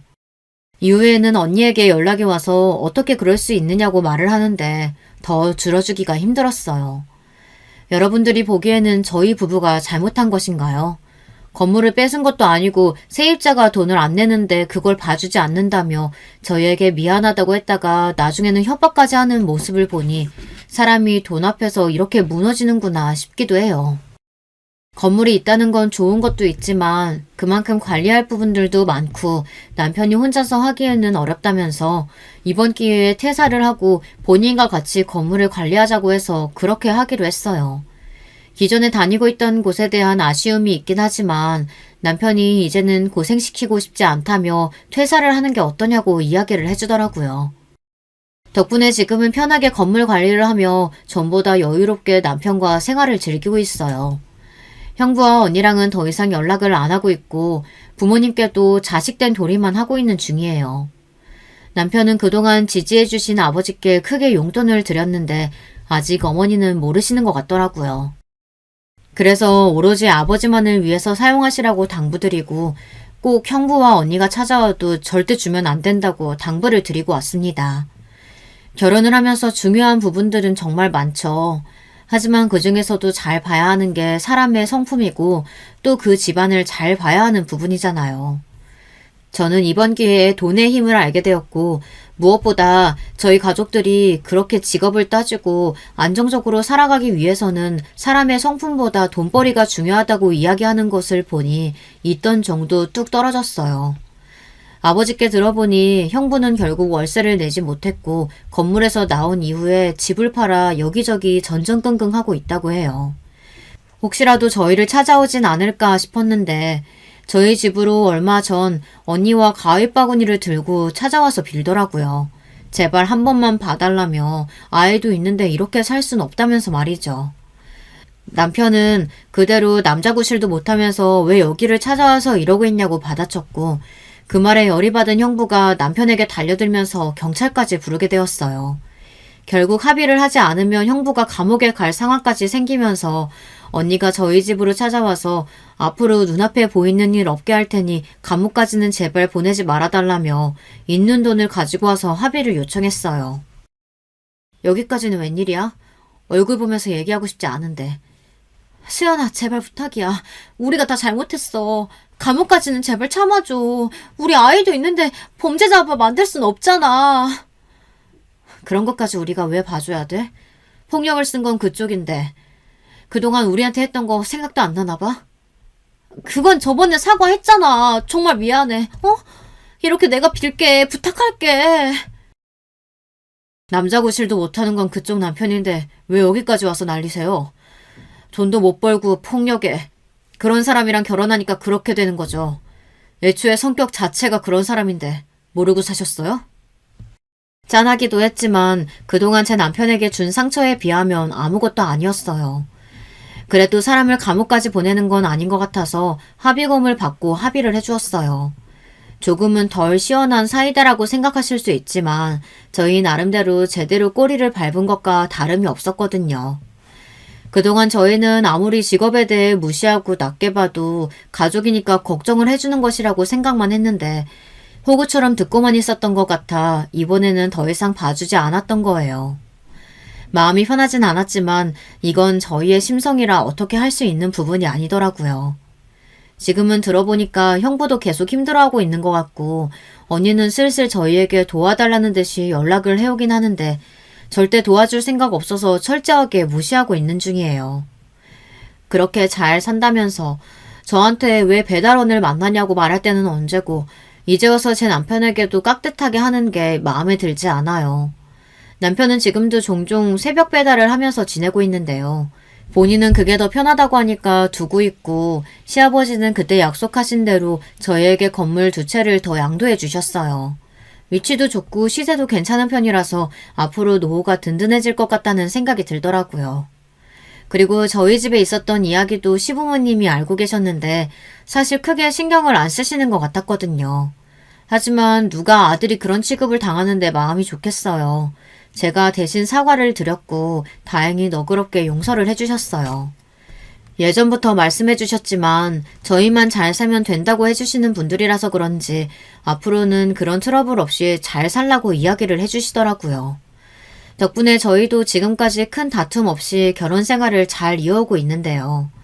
얼마 전 언니에게 들어보니까 결국에는 형부랑 이혼을 한 것 같더라고요. 아이가 있다면서 가정일을 지키겠다고 했던 형부는 결국 또 한 번의 폭력 사건으로 인해 징역에 가게 되었고 언니도 결혼 생활을 정리했다고 해요. 또 폭력을 저질렀다고 하니 혹시라도 언니가 맞은 건 아닌가 걱정이 되었는데 다행히 그건 아니었는데요. 술을 먹고 본인을 무시한다고 느꼈고 때렸다더라고요. 합의금조차 준비를 하지 못해서 결국에는 징역살이를 한다네요. 단 1년 만에 전세가 제대로 역전되었고 그렇게 남자 능력과 직업만 밝히던 언니와 형부는 제대로 나락을 가게 된 것이죠. 처음에는 아무래도 친언니니까 안쓰럽다고 생각이 들긴 했는데 자업자득이라고 생각을 하는데요. 따로 도움을 줄 필요는 없는 것 같아서 연락을 하진 않고 있어요. 언니도 생각이 있는지 저에게 연락을 해오진 않았고 엄마께서도 요즘에는 돈 이야기를 하시지 않으니 잘 정리가 되었네요. 그 일 이후로 저희 부부에게도 아이가 생겨서 한 부모로서 최선을 다하고 있는데요. 아이에게 중요하다고 이야기를 하는 것 중 하나가 바로 예의 차리기예요. 요즘에는 밖에만 나가면 어린 아이들이 어른 공경을 하지 않는 경우도 많잖아요. 저는 기본적으로 본인이 해야 할 것, 그리고 나이가 높은 사람에게는 꼭 예의를 차릴 것, 이거는 꼭 지켜주고 있어요. 그동안 남편의 성품 하나만 보고 잘 살았는데 의도치 않게 건물까지 얻게 되면서 역시 성실하게 살면 복이 따라오는 것 같다는 생각이 들어요. 요즘에는 너무 물질적인 부분들이 크게 차지하다 보니 결혼이 어렵다고 하시는 분들도 많으실 텐데요. 물론 금전적인 부분이 안 중요하다는 것은 아니지만 그래도 사람이 살아온 환경 그리고 성격은 잘 보고 살아야 하는 것 같아요. 다들 저희 언니처럼 너무 외적인 부분 보여지는 것만 보고 선택하지 마시고 충분한 대화를 통해서 올바른 배우자를 만나셨으면 좋겠어요. 안녕하세요. 서울에 사는 30대 초반 여자입니다. 우리가 살다가 보면 한 번씩 정말 부잔데 티 안 내는 분들의 얘기를 들어보신 적 있죠? 매일 건물에서 청소만 하는 아주머니가 알고 보니까 그 건물의 건물주였다던가, 항상 동네에서 폐지를 줍던 할아버지가 알고 보니 수백억대의 자산가였다던가 하는 얘기 말이에요. 소설이나 드라마에서나 나올 법한 얘기 같다고요? 그러면 오늘 저의 실제 이야기를 한번 들어보시기 바랍니다. 자린고비라는 말 너무나 잘 아시죠? 시장에 간 여인이 생선을 만지고 돌아와 그 손을 씻어 생선국을 끓였다거나 천장에 굴비를 매달아 놓고 밥 한 숟갈 삼키고 굴비 한번 쳐다보고 하는 식으로 밥을 먹었다는 재밌는 얘기를 어릴 적에 안 들어본 분 없을 겁니다. 그런데 이 재밌는 얘기를 실제로 겪는 가족들의 고충을 한번 생각해 보신 적 있나요? 네, 세상 둘도 없는 자린고비에 대한민국에서 둘째가라면 서러울 구두쇠인 저희 아빠 얘기를 좀 하려고 해요. 아빠는 6.25가 끝난 지 얼마 지나지 않았을 즈음 가난하게 짝이 없던 한 농부의 아들로 태어났습니다. 그때는 북한보다도 가난했던 시절이어서 그날 하루 먹을 것을 구하는 일이 인생에서 가장 큰 숙제이자 숙명이었다고 합니다. 구형제 중 장남이었던 아빠는 자신은 굶어도 동생들은 굶기지 않기 위해 틈만 나면 근처 미군부대 주변을 서성이면서 구걸을 하거나 산속에서 칡뿌리를 깨서 동생들에게 먹이는 등 처절하기 짝이 없는 어린 시절을 보냈다고 했습니다. 할아버지는 이름만 농부였지 평생 일도 제대로 하지 않고 술과 노름으로 한평생을 보냈다고 합니다. 아빠는 그런 할아버지 밑에서 자란 장남이었기에 실질적인 가장의 역할을 해내야만 했습니다. 그런 환경에서 자란 습관이 뼛속 깊이 배어 있어서 그런지 평생을 아주 지긋지긋한 짠돌이로 사셨죠. 얼마나 그 정도가 심하냐면요. 아빠는 지금 이날 이때까지도 한 번도 자가용을 사본 적이 없습니다. 평생을 버스와 지하철만 타고 다니셨어요. 그 흔한 택시 한 번 타본 적이 없다고 합니다. 더 놀라운 건 뭔지 아세요? 아빠는 어릴 적 중학생 때 큰 사고를 당해 지금도 걸을 때마다 왼쪽 다리를 조금씩 절뚝거리십니다. 아니, 사지가 멀쩡한 사람이 절약하겠다고 차 한 대 안 사고 평생을 대중교통으로만 다니는 건 이해가 가요. 그런데 몸도 불편한 사람이 그 차량 유지비 좀 아끼겠다고 평생을 버스랑 지하철만 타고 다닌다니, 이쯤 되면 저희 아빠의 절약 정신이 얼마나 극성맞은지 짐작하시나요? 아빠가 어쩌다가 다리를 절게 된 건진 한 번도 얘기해 준 적이 없어요. 저도 아주 어린 꼬꼬마 시절에 아빠 다리는 왜 그래? 동네 사람들이 아빠 보고 절름발이래. 절름발이가 뭐야? 하고 한 번 물었다가 이놈! 한 번만 더 아빠 다리 흉 보면 집에서 내쫓는다! 하고 호되게 혼난 이후로는 다시 물어본 적이 없습니다. 영문도 모르고 호통을 들은 저에게는 아직도 아빠에 대한 서운함이 많이 남아있습니다. 다만 이제 다 큰 성인이 돼서 생각해보면 얼마나 큰 사고를 당하고 안 좋은 기억이 있으면 꼬꼬마 딸내미가 순진하게 물어보는 말에도 그렇게 버럭했을까 하는 마음에 일면 이해가 가기도 합니다. 아무리 그렇다 해도 아빠가 태워주는 차 타고 한번 등교해보는 게 평생 소원이었는데 저는 자라는 내내 한 번도 그걸 경험할 수 없었죠. 아빠, 이제 우리도 다 크고 밥벌이도 다 알아서 하니까 이제 엄마 생각해서라도 좋은 차 한 대 뽑아서 두 분이서 좋은 데 많이 다니세요. 이제 그 정도 돈은 써도 되잖아요. 냅둬라 얘. 평생 내 말은 귀등으로도 안 듣는 양반이 니들 말이라고 듣겠니? 엄만 이미 오래전에 포기했다. 아유, 독한 인간. 평생을 대한민국에서 둘째가라면 서운할 으뜸 짠돌이의 아내로 살아온 엄마의 말이라 왠지 더 설득력이 갑니다. 그도 그럴 것이 저희 형제가 기억하는 아빠의 짠돌이 일화만으로도 책 한 권을 쓸 정도인데 엄마랑 처음 만나서 결혼할 적 얘기도 가관입니다. 청년 시절의 아빠는 짠돌이 수준을 넘어서 인색할 정도의 경지에 오른 사람이어서 그런지 여자들한테는 그닥 인기가 없었다고 해요. 한쪽 다리가 불편한 것 때문에 선입견도 많았다고 합니다. 아빠는 여자랑 식사를 한 번 하더라도 꼭 반반씩 돈을 나눠서 냈는데 한 번은 같이 밥을 먹은 아가씨가 그날따라 지갑을 놓고 와서 아빠가 밥값을 다 낸 적이 있대요. 그런데 훌륭하신 우리 짠돌이 아빠는 한 달을 졸졸 쫓아다니며 끝끝내 그 아가씨에게 밥값 절반을 받아냈다지 뭐예요. 그 아가씨도 안졸 작정으로 한 달이나 뻗팅긴 건 아니고 처음에 밥값 절반을 달라고 할 때는 농담인가 싶어서 웃어 넘겼는데 아빠가 2번, 3번 얘기를 하자 그때는 자기랑 다시 데이트하고 싶어서 핑계를 대나 보다 싶었대요. 아이 참 상만씨도 알겠어요. 데이트 해줄게요. 무슨 남자가 애프터 신청을 이렇게 멋없게 해요. 네? 아니 무슨 말씀이세요? 애프터고 나발이고 저번에 제가 대신 낸 밥값 절반 돌려달라고요. 정확히 13,800원입니다. 얼른 주세요. 그쯤 되자 이 아가씨는 진짜 미친놈이구나 싶은 생각이 들어 무서워지기 시작했대요. 그래서 마주치기도 싫어서 슬금슬금 피해 다녔는데 어떻게 알고 자기가 있는 데를 귀신같이 찾아내서 결국엔 그 13,800원을 동전 하나까지 세가면서 돌려받았다고 합니다. 어떻게 그 이름 모를 아가씨 얘기를 자세히 아느냐? 그 불쌍한 이름 모를 아가씨가 바로 우리 엄마거든요. 엄마는 그때만 생각하면 아직도 경기를 일으킵니다. 아이고, 내가 그때 그 13,800원이랑 같이 저 인간을 땅에 묻어버렸어야 하는 건데, 아유! 아니 엄마, 그렇게 꼴도 보기 싫었다면서 결혼을 왜 했대? 말도 마라 얘. 돈만 돌려주면 이제는 다시는 안 볼 거라 생각했는데 아이 웬걸? 그 다음 날부터 또 만나자고 졸졸 쫓아다니지 뭐야? 아유 염치가 없는 건지 자신감이 넘치는 건지 이 정도로 꾸준한 미친놈이라면 적어도 자기 행동에 일관성은 있어 보여서 몇 번 더 만나나 보자 했던 게 이렇게 평생 붙어 살게 될 줄 누가 알았겠니? 아유 내 팔자야. 그렇게 아빠는 30이 훌쩍 넘은 나이에 엄마를 만나서 결혼을 하게 됐는데 지금 시대에 남자 나이 30 중반에 결혼을 하는 것은 흔한 일이지만 그 시절엔 노총각 중에 제일 노총각이 장가를 간다고 온 동네가 떠들썩했다고 합니다. 엄마가 말은 저렇게 해도 엄마 역시 가난하게 자란 데다가 다들 먹고 살기 힘든 시절이었기에 이렇게 절약정신이 투철하고 성실한 사람이면 가장으로서 믿어볼만 하겠다 생각이 들었다고 해요. 다만 그 정도가 너무 지나쳐서 문제였죠. 일단 저는 자라면서 맞이인 제가 쓰는 물건조차도 새 걸로 사본 적이 별로 없습니다.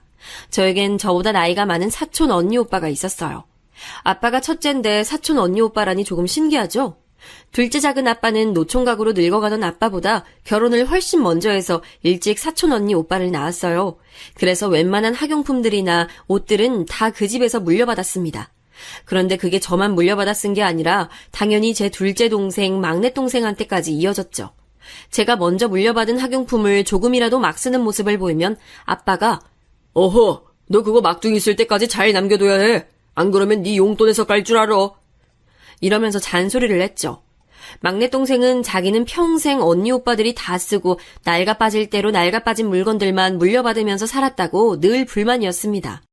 남동생이었던 둘째는 좀 덜한데 여자였던 저와 막내는 사춘기 예민한 시절에도 입고 싶었던 옷은 못 입어보고 늘 사촌 언니한테 물려받은 옷을 입어야 했으니 저희 형제들의 불만이 얼마나 가득했을지 상상 가시나요?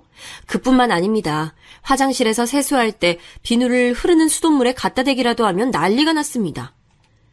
이 자식들이 아주 집안 살림을 거덜내려고 작정했네. 야, 그렇게 하면 비누 빨리 닳잖아. 앞으로 손에만 먼저 물 묻히고 그걸로 비누 문질러서 닦아. 알았어? 아빠가 어릴 땐 임마 할아버지가 세수하시고 손에 남은 비누 거품을 그대로 받아서 우리 형제들이 다 세수했어. 니네도 말 안 들으면 앞으로 그렇게 한다. 비누만 그러면 다행이게요. 변기도 오줌을 한 번만 싸고 내리면 또 난리가 납니다. 물 아낀다고 3번, 4번은 쌓여야 그제서야 한 번 물을 내릴 수 있게 해주는데 그것 때문에 저희 집 화장실은 항상 찌린내가 가득했죠. 용돈도 얼마나 짜게 주는지 용돈 기입장을 일 단위로 매일 쓰게 시켰는데 조금이라도 지출에 마음이 안 드는 부분이 있으면 바로 다음 주 용돈이 깎였습니다. 그런데 사람 일이 참 신기한 게 그렇게 매일 용돈 기입장을 기록하면서 용돈 안 깎이려고 이리저리 머리를 굴리다 보니 저는 어릴 적부터 산수와 수학에 관심을 가지게 됐습니다. 그리고 그 수학을 좀 더 깊이 공부하려고 고등학교 때 이과를 택하게 됐고 결국엔 대학도 본격적인 숫자 놀이를 하는 경제학과에 진학을 했습니다. 어이 딸내미, 너희 아빠 덕에 그 과에 합격한 거야. 알지? 아빠가 어릴 적부터 철저하게 용돈 기입장 훈련 안 시켰으면 불가능한 일이었다고. 고맙지? 얼른 아빠한테 고맙다고 얘기해. 아이고, 네네. 고맙습니다, 아바마마. 덕분에 대학 문턱도 밟아봅니다요. 아빠는 이게 다 자기 덕이라며 공치사를 했는데 맞는 말이긴 했지만 아빠의 짠돌이 모습에 지긋지긋하게 시달린 저로선 오늘까지도 아빠 앞에서는 곱게 인정을 안 하고 있는 부분이죠. 저는 그렇게 대학을 무사히 졸업하고 좀 더 공부를 해보고 싶어서 대학원에 진학했어요. 지금부터 소개할 제 예비신랑과는 이 대학원에서 만났습니다. 예비신랑은 가난했던 어린 시절을 뒤로하고 스스로 학비를 벌어서 학부를 졸업한 뒤 직장 생활을 몇 년 해서 모은 돈으로 대학원까지 진학을 하게 됐습니다.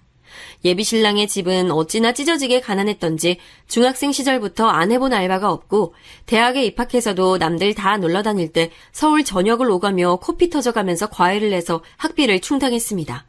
그렇기 때문에 항상 몸에 근검절약이 배어있는 사람이었습니다. 저는 아빠가 들려주던 아빠의 가난했던 어린 시절 얘기가 그 사람에게 겹쳐 보이면서 이상하게 끌렸습니다. 그렇게 지긋지긋했던 짠돌이 아빠였는데 아빠랑 비슷하게 살아온 남자한테 끌린다는 것이 참 신기했습니다. 저희는 특히 어릴 적에 얼마나 구차할 정도로 근검절약을 했어야 했는지를 얘기하면서 많이 친해졌는데 예비신랑은 저도 자기와 같이 어려운 상황에서 검소하고 소탈하게 살아온 비슷한 모습이 끌렸다고 했습니다. 사실 저는 딱히 작정하고 검소하고 소탈하려고 했던 게 아니라 짠돌이 아빠의 스파르타식 짠돌이 하드 트레이닝 때문에 그런 습관이 몸에 익은 건데 그 사람 눈에는 그게 좋게 보였나 봐요. 저희는 그렇게 대학원 시절 내내 연애를 하고서 졸업을 할 때쯤 스멀스멀 결혼 얘기가 오가게 됐습니다. 예비신랑은 외동아들인데다가 가난했던 집안의 실질적인 가장 역할을 하고 있었기 때문에 시부모님 되실 분들이 며느리 될 사람에 대한 기대가 아주 크다고 했습니다. 그래서 본격적인 결혼 계획을 세우기 전에 먼저 예비신랑의 부모님을 뵙기로 했습니다. 그렇게 처음 예비 시부모님을 뵙던 날 저녁이었습니다.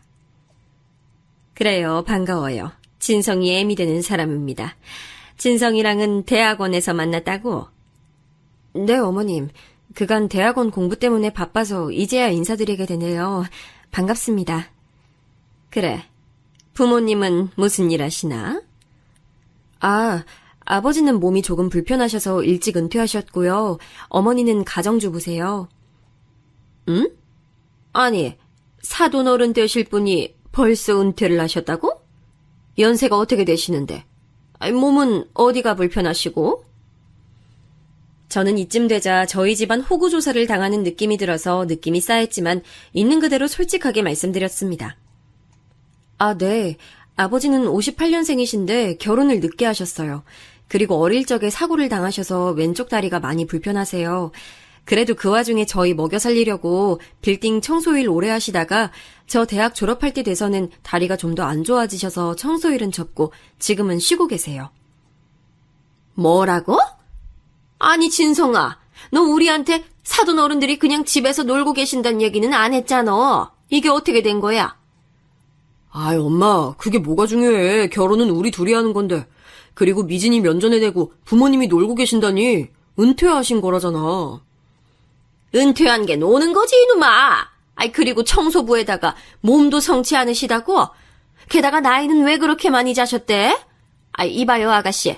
우리 진성이가 아무리 가난한 집에서 자랐다지만 대학도 좋은 데 나오고 대기업도 다니고 아주 1등 신랑감이거든요. 그래서 내가 늘 사돈 되실 집안은 나름 사회적으로 명망 있는 집안이었으면 했는데 이러면 내가 생각한 거랑 좀 많이 다른데? 저는 예비 시어머니가 될 분이 첫 만남에서 하신다는 소리가 저희 집안의 클래스에 대해서 이러쿵저러쿵 하는 게 너무 어이가 없어서 한마디 덧붙였습니다. 어머님, 어머님이 얼마나 명망 높은 집안 교수를 생각하신지 모르겠는데요. 저희 부모님 나름 이 대한민국 땅에서 어디 내놓아도 꼴리지 않게 당당하게 잘 사셨어요. 본인들 능력으로 저희 삼남매 대학 교육까지 다 시켜주셨고요. 이 정도면 저희 집안에 무슨 큰 문제가 있어 보이진 않는데요.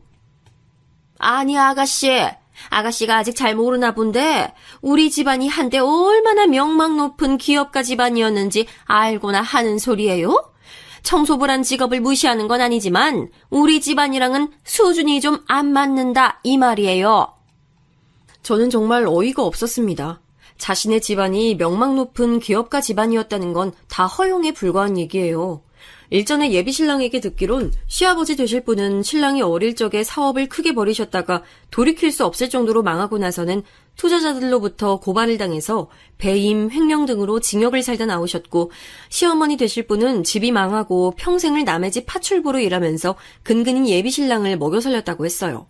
그런데 예비 시어머니는 잠깐 사업이 잘 되었을 때의 영광과 허영을 아직까지도 버리지 못해서 자신들이 맞이할 며느리의 집안은 적어도 기업가 이상의 품격은 갖춘 집안이어야 한다고 생각하시는 거예요. 정말 주제 파악이라는 게 무슨 뜻인지 사전을 펼쳐놓고 알려드리고 싶을 정도예요. 저는 너무 화가 나서 한마디 쏘아붙였습니다. 아니 잠깐만요 어머님. 어머님도 평생 남의 집 가사일 대신하셨다고 들었는데 저희 아버지가 청소 노동자로 평생 일해오신 것과 뭐가 다르죠?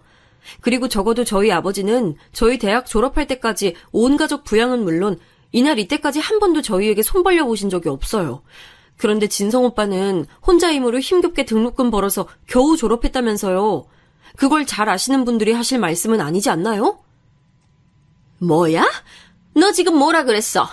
아니 진성이 너는 이런 싸가지 없는 애를 신부감이라고 데리고 와? 꼴도 보기 싫어. 당장 내 눈앞에서 사라져. 아니 미진아, 아니 너까지 왜 그래? 엄마도 그만하세요. 시작은 엄마가 먼저 했잖아요. 일단 오늘은 이만 나가자 미진아. 저는 그렇게 예비신랑의 손에 황급히 이끌려 그 자리를 나왔습니다. 그렇게 예비 시부모님과의 첫 만남에서부터 저는 완전히 싸가지 없는 며느리로 찍혀서 어쩌면 결혼 자체가 엎어질 위기에 놓였습니다. 그런데 저도 할 말은 하고 사는 성격이라 불편한 몸으로 저희 삼남매를 위해 평생 고생한 아빠를 모욕하는 건 참을 수 없었습니다.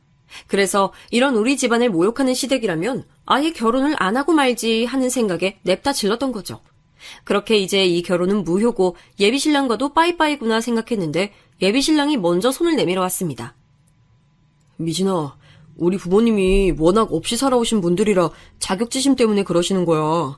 빈수레가 요란하다는 말 들어봤지? 우리 부모님이 딱 그런 꼴이니까 너가 이해해. 어차피 결혼하면 우리 둘이 살 거잖아. 우리 부모님 쪽은 내가 다시 잘 설득해 볼 테니까 우리 다시 잘해보자. 사실 예비신랑이 하는 말이 틀린 말도 아니었고 그 집안의 실질적인 가장은 예비신랑이었기 때문에 다른 집에 힘없고 줏대 없는 남편들처럼 시부모님 때문에 흔들릴 일은 없을 거란 생각이 들어서 이번 한 번만 제가 숙이고 들어가기로 했습니다. 어머님, 그땐 제가 죄송했어요. 안 그래도 몸 불편하신 저희 아빠를 안 좋게 말씀하시는 것 같아서 저도 욱하는 마음에 그랬네요. 아, 됐고. 어차피 결혼해서 살붙이고 사는 건 니들이니까 니들이 알아서 지지고 볶든 뭘 하든 알아서 해. 다만 행여라도 우리 진성의 능력에 빌붙어서 살 요량이면 그땐 가만 안 있을 거야. 아이 엄마, 잘 나가다가 또 왜 그래? 자자, 우리 앞으로 볼 날도 많은데 좋은 생각만 하고 삽시다. 스마일. 여전히 예비 시어머님의 무례한 태도에 다시 한번 맞붙을까 했지만 그래도 적극적으로 말려주는 남편을 생각해서 그날은 꾹 참고 넘어갔습니다. 예비 시부모님들만 생각하면 정말 이 결혼에 대해 회의감이 들 정도로 싫었지만 그래도 예비 신랑이 좋은 사람이고 저도 혼기를 놓치기 전에 얼른 결혼이 하고 싶은 마음에 처음 예정한 대로 결혼 준비를 본격적으로 했습니다. 예비 신랑이 바쁜 와중에도 많이 도와주어서 결혼 준비는 수월하게 진행됐습니다. 하지만 가장 큰 사건이 양가의 상견례 자리에서 터지고 말았습니다. 예비 시부모님과 신랑 그리고 저는 상견례 자리에 먼저 도착해 있었는데 저희 엄마 아빠가 약속 시간보다 도착이 좀 늦어지고 있었습니다. 아휴, 아무리 그래도 양가가 마주하는 상견례 자리에 이렇게 늦어서야 쓰나. 아유. 아니, 아버지까지 또 왜 이러세요? 듣는 미진이 민망하게. 차가 많이 막히나 보죠. 차가 막힐 줄 알았으면 일찍 출발을 해야지. 아이, 사돈 될 사람들을 이렇게 대접해서 어디다 쓰나? 아우, 엄마도 그만해. 안 그래도 저희 집안을 탐탁지 않아 하는 예비씨 부모님들인데 하필 상견례 날 저희 엄마 아빠가 늦어서 책 잡힐 일이 생겨서 저는 그 자리가 완전 가시방석이었습니다. 그렇게 10여 분쯤 더 지나서였을까요? 뒤늦게 저희 엄마 아빠가 예약된 룸의 문을 열고 들어오셨습니다. 아이고, 죄송합니다. 오늘따라 차가 어찌나 막히고 사람이 붐비는지. 아니, 그래서 버스도 2대나 보내고 겨우 탔다니까요. 아이고, 다시 한번 죄송합니다. 미진이 애비 되는 사람입니다. 안녕하세요. 미진이 엄마예요. 아유, 늦어서 죄송합니다. 잠깐, 버스요? 지금 버스라고 하셨어요? 예, 저희는 항상 버스를 타고 다닙니다만 왜 그러시죠? 예, 진성아, 너 이리 좀 따라 나와봐라, 어서. 잠깐만, 저희가 좀 실례하겠습니다. 예비 시부모님은 난데없이 신랑을 룸 밖으로 데리고 나가더니 자기들끼리 언쟁을 주고받았습니다. 그런데 그들은 참 어리석게도 자기들이 하는 말이 안에 있는 저희 가족에게 들릴 줄은 생각을 못했나 봅니다. 뭐야, 사돈 되실 분들은 차도 없이 버스를 타고 다닌다고? 이거 완전 생 거기 집구석이네? 아이, 게다가 장인 될 사람은 장애인이고. 아니, 넌 애초에 그런 조사도 안 해보고 연애질 시작한 거야? 아이고, 내가 니놈 때문에 못 산다, 못 살아. 아이, 그만해, 엄마. 언제까지 이렇게 속물처럼 살 거야? 이렇게 파토낸 결혼이 벌써 몇 번째야. 어허, 이놈 자식. 어디 엄마한테 버릇없게. 우리가 남 좋으라고 이래? 다 니놈 잘 되라고. 니놈 결혼해서 편하게 살라고. 사돈댁이 어떤 집안인지 철저히 살피라고 했건만. 아버지, 아이, 제발 그만 좀 하세요. 이 모든 대화 내용을 룸 안에서 다 듣고 있던 저희 가족의 심정이 어땠을지 상상이 가시나요? 저희는 처음에 서로 눈을 마주치며 당황해하다가 나중엔 피식 웃음을 터뜨리는 지경까지 이르렀습니다. 그렇게 몇 분을 자기들끼리 티격태격하더니 다시 룸으로 들어오는데 예비 신랑은 얼굴은 똥 씹은 표정이 되어 있었고 예비 시아버지가 한껏 비아냥거리면서 얘기했습니다. 사돈 어르신, 아니지. 저기요, 선생님들. 죄송한 말씀을 좀 드려야겠습니다. 저희가 우리 아들놈을 좀 귀하게 키워서 말이죠. 그 나이 드시도록 차 한 대 없어서 대중교통 타고 다니시는 가난한 집안과는 사돈을 맺기 어렵겠습니다. 게다가 사돈 어른 되실 분이 장애가 있다고 하시니 혹시라도 우리 손주가 기형아로 태어날까봐 걱정입니다. 죄송하지만 이 결혼은 없던 걸로 아시죠? 예? 뭐라고요? 야, 미진아, 이 아저씨가 지금 뭐라고 하는 거냐? 아빠는 시아버지의 조롱 섞인 비아냥에 일말의 타격감도 없이 너털웃음을 지었습니다. 무슨 말씀인지 이해 못하셨어요? 파혼이라고요, 파혼. 우리 아들이랑 댁내 따님은 결혼 못 시킵니다. 아, 그러세요? 그래요. 합시다, 파혼. 그런데 그 전에 재밌는 거 하나 보여드리죠. 이것만 하나 보고 가시죠. 정말 재밌을 겁니다. 이제 다시 안 볼 사이인데 마지막으로 재밌는 기억 하나 안겨드리죠.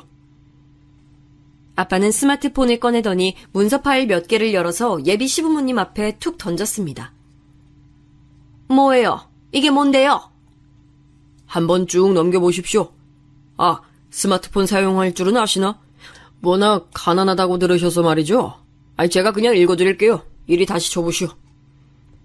아빠는 스마트폰을 다시 집어들더니 차례차례 그 문서 파일을 읽어나갔습니다.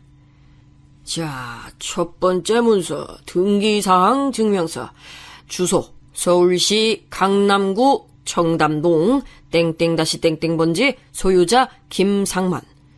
두 번째 문서, 역시나 등기사항 증명서, 주소, 서울시 강남구 신사동 땡땡번지 땡땡 소유자 김상만. 자, 마지막 세 번째 갑니다. 또 등기사항 증명서, 주소 서울시 강남구 논현동 땡땡-땡땡번지 소유자 김상만.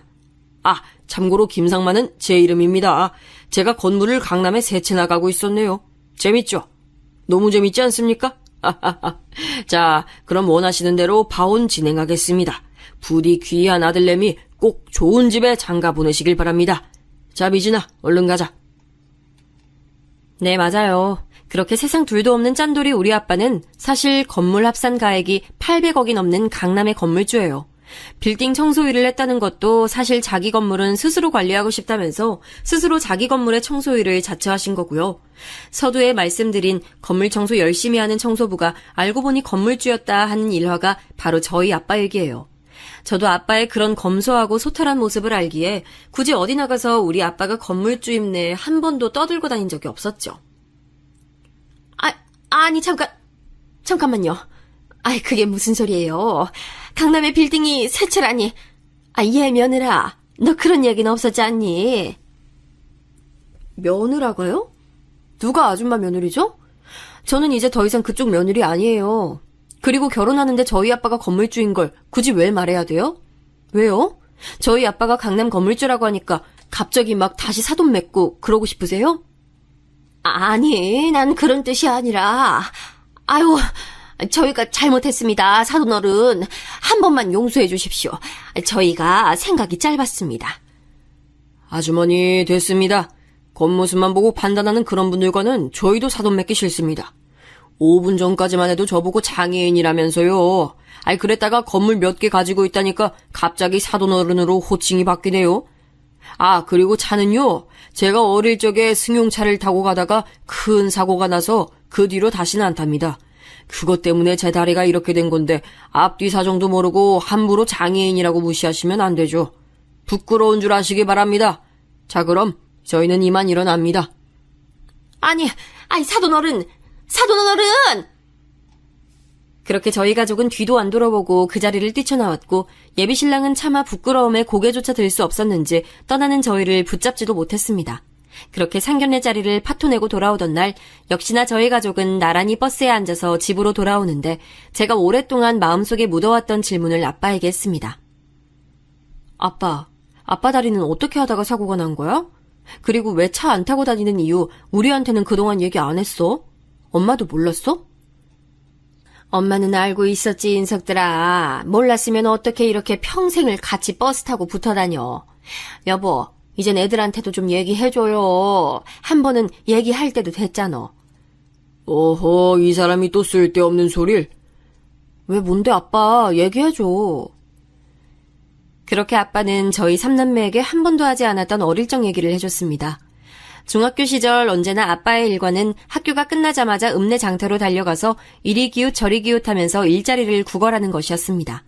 이미 일용직 일꾼들은 새벽에 인력시장에서 다 차출이 된 상태라 중학생이었던 아빠가 학교를 끝마치고 장터에 갈 때쯤에는 운이 좋은 날엔 손이 부족한 가게에서 써주는 것이고 운이 없으면 그날 일당은 공치는 것이었습니다.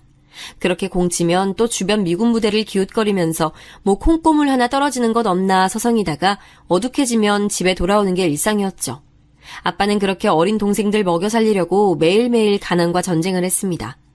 그러던 어느 날 아빠는 그날도 학교가 끝나자마자 읍내 시장으로 가서 동생들을 먹여 살릴 일당을 벌기 위해 고물 자전거를 챙겨서 황급히 나서던 중이었습니다. 그런데 같은 반이었던 서울에서 전학 온 부잣집 딸내미 여학생이 난데없이 붙잡더랍니다. 야, 김상만, 너 오늘 우리 집에 놀러 가지 않을래? 우리 엄마 아빠가 맛있는 거 많이 해놓으셨는데 친구들도 데리고 오래. 안 돼. 나 얼른 시장 가서 일당 벌어야 돼. 조금만 늦으면 내 오늘 일자리는 없을 수도 있어. 내가 오늘 하루 놀면 내 동생들도 다 같이 굶는 거야. 너는 부잣집 딸내미라 그런 거 모르지? 속 편한 소리 하지 말고 다른 애들이랑 놀아라. 난 이만 간다. 안녕. 그러지 말고. 그러면 이렇게 해. 오늘 너희 동생들 먹을 저녁거리 내가 엄마 아빠한테 말해서 다 챙겨줄게. 아니. 일주일치는 챙겨줄게. 그럼 됐지? 얼른 가자, 얼른. 아니, 하고 많은 애들 중에 왜 하필 나야? 너 지금 나 거지라고 동정하는 거야? 내가 네 눈에 그렇게 보여? 아빠는 괜한 자격지심에 그 여학생에게 신경질을 냈습니다. 아니, 난 그게 아니라 사실 오늘 내 생일이거든. 그런데 내가 서울 깍쟁이라고 아무도 나랑 안 놀아주고 유일하게 너만 나한테 잘 대해줬잖아. 그러니까 사실은 내가 너 정식으로 초대하는 거야. 같이 가줄래? 늘 동생들을 돌보던 가장의 역할을 하던 아버지는 서울에서 전학 와서 제대로 된 친구 하나 없이 외톨이로 지내던 그 여학생을 볼 때마다 왠지 모르게 동생들 생각이 나서 마음이 쓰였다고 합니다. 그래서 다른 여학생들이 시기 질투하거나 못살게 굴 때도 뒤에서 묵묵히 챙겨주며 친구가 돼주었다고 했습니다. 그 여학생에게는 저희 아빠가 유일한 친구였으니 당연히 생일에 초대할 유일한 친구 1순위였겠죠. 아빠는 불현듯 올라왔던 자격지심을 누르고 쑥스러움을 감추며 얘기했습니다. 그래? 생일이라고? 그런 줄도 몰랐네. 근데 진짜 내 동생들 저녁거리 챙겨주는 거지? 약속하는 거다. 아이, 그럼 얼른 가자. 히? 그렇게 처음 놀러간 부잣집 여학생의 집은 정말 대궐 같았다고 합니다. 이런 시골 깡촌에도 이렇게 어마무시한 저택이 있다니 아빠는 입이 떡 벌어져서 제대로 다물지도 못했다고 합니다. 너가 상만이구나. 내가 지훈이 아빠다. 우리 딸이 얼마나 네 얘기를 많이 했는 줄 아니? 얘가 서울에서 와서 적응도 못하고 힘들어했는데 상만이 네가 많이 도와줬다고 들었어. 정말 고맙구나. 안녕하세요. 김상만이라고 합니다. 잘해주기는요. 그냥 친구들끼리 다들 사이좋게 지내는 거죠. 초대해주셔서 감사합니다. 저 같은 가난뱅이가 이런데 초대받아도 되는지 모르겠네요. 무슨 소리, 상만아. 이 아저씨도 어릴 적에는 찢어지게 가난했어. 그런데 정말 죽을 둥 살둥 열심히 일하다 보니 어느새 돈도 많이 벌게 되더구나. 너처럼 고운 마음씨를 가진 아이라면 나중에 이 아저씨보다 훨씬 더 부자가 될 거야. 오늘은 마음 놓고 먹고 싶은 거 다 먹거라. 우리 지훈이의 친구가 되어준 것에 대한 이 아저씨의 선물이다. 아빠는 처음 보는 희귀한 음식들이 가득한 진수성찬에 넋을 잃고 허겁지겁 입속에 우겨넣기 시작했다고 합니다. 그날 먹었던 맛있는 음식들의 맛을 아직도 잊을 수가 없다고 해요. 자, 이제 시간이 늦었구나. 이 아저씨가 차로 데려다 주마. 지훈이 너도 친구 바래다 주는데 함께 가야지. 네, 아빠. 저기 회장님. 지금 밖에 비도 많이 오는데 운전은 제가 하겠습니다. 김 기사님. 오늘은 이만 쉬어요. 우리 딸 친구인데 내가 직접 데려다 줘야지. 자, 상만아, 얼른 가자. 커다란 대궐집 주인 아저씨답게 자동차 또한 어찌나 크고 화려하던지 아빠는 그날 모든 일이 다 꿈을 꾸는 것만 같았다고 했습니다. 아저씨는 비가 오는 어둑어둑한 시골길을 운전하시면서 뒤에 탄 아빠에게 말씀하셨습니다. 상만아, 앞으로도 우리 지훈이랑 사이좋게 잘 지내야 한다. 아저씨가 일만 하느라 늙음하게 얻은 아이라 이 아저씨에겐 얼마나 소중한 딸인지 몰라. 그러니 앞으로도 잘 부탁한다. 아저씨가 그 말씀을 하시는 찰나 차량에 엄청난 충격이 가해지면서 아빠는 그대로 정신을 잃었다고 합니다. 희미하게 들려오는 구급차 사이렌 소리와 주변 사람들의 웅성웅성하는 소리만 어렴풋이 기억난다고 합니다. 아이고 이를 어째. 초상났네 초상났어. 피를 이렇게 많이 흘렸으니 가망이 없겠구만. 자, 다들 비키세요. 여기서 이러시면 구조작업 힘들어집니다. 얼른들 나오세요. 그날의 사고는 이랬습니다. 그 시절엔 시골길이 제대로 포장도 되어 있지 않은 데다 가로등은 더더욱 찾기 어려웠기 때문에 비 오는 날 좁은 시골길을 운전하는 것은 매우 위험한 행위였습니다. 그런데 그날따라 마주오던 커다란 버스가 앞도 잘 살피지 않은 상태로 과속을 하며 아빠가 탄 차량을 정면으로 들이받은 것이죠. 사고의 결과는 참담했습니다. 아저씨와 함께 조수석에 타고 있던 아빠 친구 지윤 양은 그 자리에서 즉사했습니다. 뒷자리에 타고 있던 아빠만이 겨우 목숨을 건졌는데 거의 반파가 된 차량에 왼쪽 다리가 꽉 끼어서 다리뼈가 심하게 으스러졌다고 합니다. 의사선생님 말로는 분쇄골절이라고 했는데 글자 그대로 무릎 아래로 다리뼈가 분쇄가 되는 커다란 부상이었습니다. 앞으로 영원히 그쪽 다리로는 걸을 수 없을 것이라고 했다고 합니다. 하지만 다행히 열심히 재활훈련한 덕에 지금 정도로 목발 없이 걸을 수 있을 정도는 됐다고 해요. 그날 겪었던 이 큰 사고는 어린 중학생이었던 아빠의 세상을 완전히 뒤바꾸어 놓게 됩니다. 거의 걸을 수 없었던 상태였던 아빠는 그 길로 중학교를 자퇴하고 다리를 재활하는 데에만 집중을 했습니다. 그 과정은 무척이나 처절했다고 합니다. 뼈가 그냥 똑하고 두동강이 났으면 모르겠는데 산산조각이 난 뼈를 억지로 껴맞추어 놓은 꼴이니 제대로 모양을 만들어서 맞추어 수술하기도 어려웠거니와 아직 성장기였기 때문에 자라면서 얼마나 똑바르게 맞추어질지 예상할 수 없어서 처음 1년은 거의 누워만 있었다고 했습니다. 이듬해가 되자 조금씩 움직이기 시작했고 걷는 연습을 하다 풀썩 넘어지기도 수백 번을 했다고 합니다.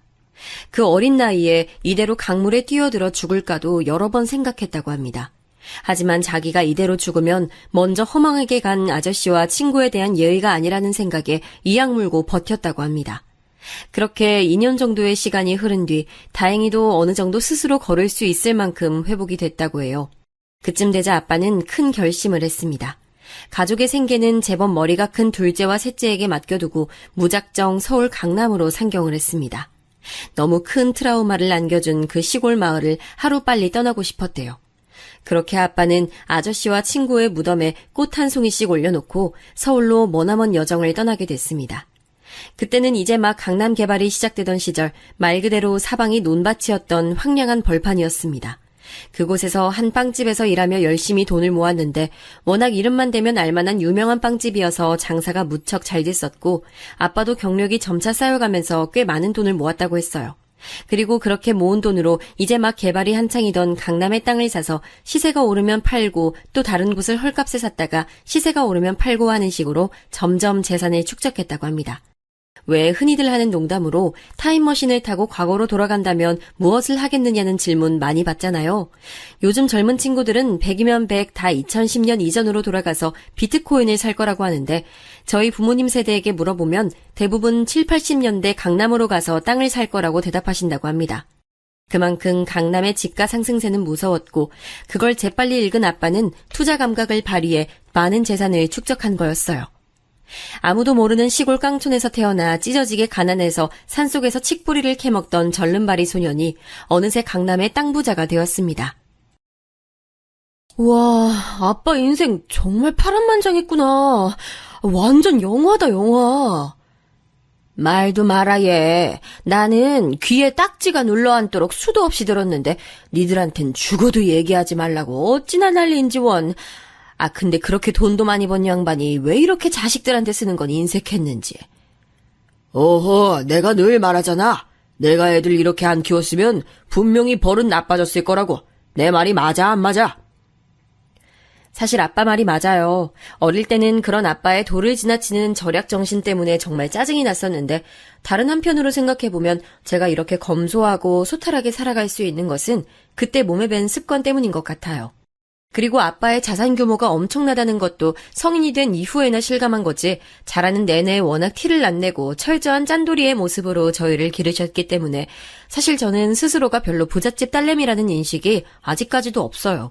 용돈도 대학 졸업 이후에는 받아본 적이 없고요. 아무튼 저는 아빠가 그저 짠돌이라서 그 많은 재산을 쌓아두고도 돈 아끼느라 자동차를 안 타고 다니는 건 줄만 알았는데 그게 어릴 적 사고 트라우마 때문이었다니 몸이 아무리 불편해도 자동차 살 돈만은 끝까지 아끼는 지독한 짠돌이라고 흉을 봐왔던 지난날이 조금 부끄러워지고 민망해집니다.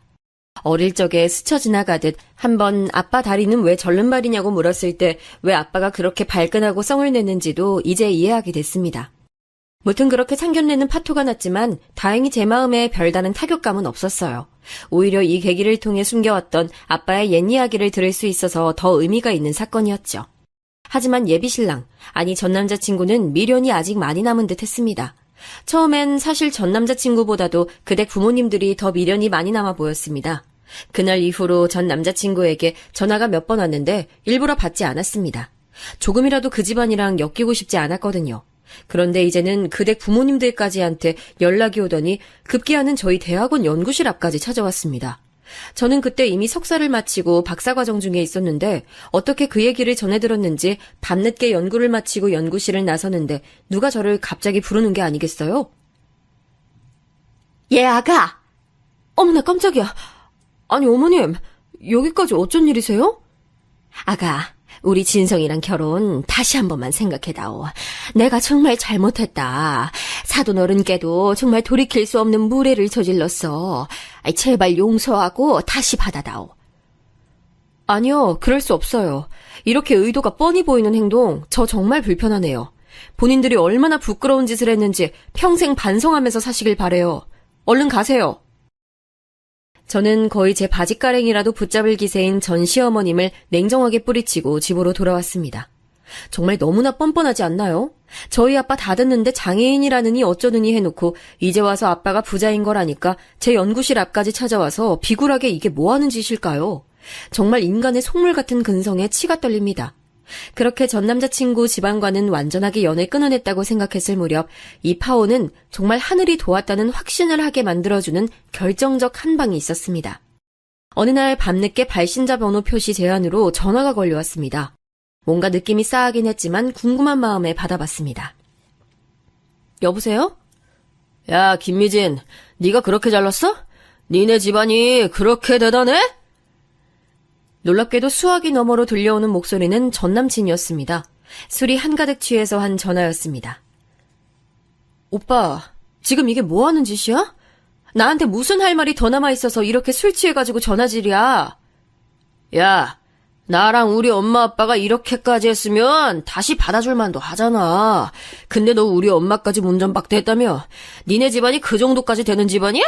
꼴랑 건물 몇 개 가지고 있는 걸로 사람을 이딴 식으로 무시해? 오빠 많이 취했다. 얼른 자빠져 자고 다신 연락하지 마. 야! 내 말 끝까지 들어. 내가 너랑 니네 애미애비 평생 저주할 거야. 알아? 저랑 만날 땐 단 한 번도 술을 마신 적이 없었던 사람인데 이렇게 술 취해서는 전화로 악담을 늘어놓는 것을 보니 아마도 제가 보는 앞에서만 술을 마시지 않았던 모양입니다. 이 사람이 보여주는 무례함이 그 부모가 저희 가족에게 보여주는 무례함과 크게 다르지 않았습니다. 하지만 그 사람의 추태는 여기서 끝나지 않았습니다. 이번에는 그 사람이 직접 제 연구실에 찾아와 행패를 부렸습니다. 밤 늦은 시간이면 보통 저와 박사과정 연구원 두어 명만 연구실에 남아있는데 그날따라 다 여자들만 있었습니다. 야심한 시각에 누군가 연구실 문을 쾅쾅 두들겼습니다. 저희가 다 놀라서 문을 열어보니 역시나 술이 떡이 된 전남친이었습니다. 야, 김미진, 네가 그렇게 잘났어? 니네 집안이 그렇게 잘났어? 너 이리 와봐. 내 말 좀 들어봐. 진짜 가지가지한다. 야, 너 진짜 인생 종치고 싶어? 김 선생, 당장 경찰 좀 불러줘. 너 진짜 갈 때까지 한번 가보자. 저는 그날 전 남친이 절 찾아와 술 취해서 행패를 부리는 모습을 영상으로 다 찍었고 이전에 전화로 악담한 통화 내용까지 다 모아서 경찰에 사건 접수를 했고 정식으로 접근 금지 명령을 신청했습니다. 연애와 결혼 준비 과정 그리고 상견례 자리에 이르기까지 온전한 정상인에 가까운 모습이었던 전 남친의 모습은 온데간데 없었습니다.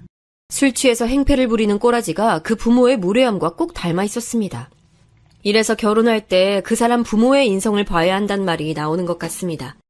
결국엔 그 부모의 인성을 물려받은 사람과 결혼을 하게 되는 거니까요. 처음엔 돌변한 전 남친의 모습이 처음엔 무서웠지만 지금 생각해보면 정말 하늘이 도운 파혼이었다고 생각합니다. 예비 시부모의 무례함을 참고 결혼까지 갔다고 해도 언젠가 이 사람의 이 공격성을 마주했을 테니까요. 그렇게 접근 금지 명령이 받아들여져서 이제는 정말 완전히 그 집안과 연을 끊었습니다. 이 일이 있고 난 이후 저는 남자를 만날 때 몇 가지 변화가 생겼습니다. 첫째는 일부러 더 안 꾸미고 더 소탈하게 하고 만납니다.